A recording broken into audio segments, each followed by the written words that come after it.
Γέροντα, αυτό που είπατε ότι εξέλεξε την αγαθή ημερίδα, αυτό υπόθηκε μόνο για την Παναγία ή σχετίζεται και για τη δική μας ζωή, με τη δική μας ζωή? Οι πατέρες λένε ότι ο άνθρωπος του Θεού γίνεται μήτηρ Χριστού.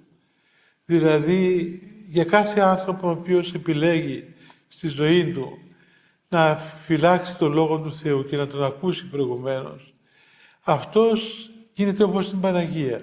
Όπως η Παναγία μας γέννησε τον Χριστό και έγινε μητέρα του και τον μεγάλωσε και τον είχε μέσα στη μητρική της στοργή, έτσι και κάθε άνθρωπος συλλαμβάνει τον Χριστό μέσα στην καρδία του και τον κυοφορεί και τον γεννά και τον ακολουθά σε όλες τις μεθυλικιώσεις και γίνεται πραγματικά μήτηρ Χριστού και τέκνο Χριστού.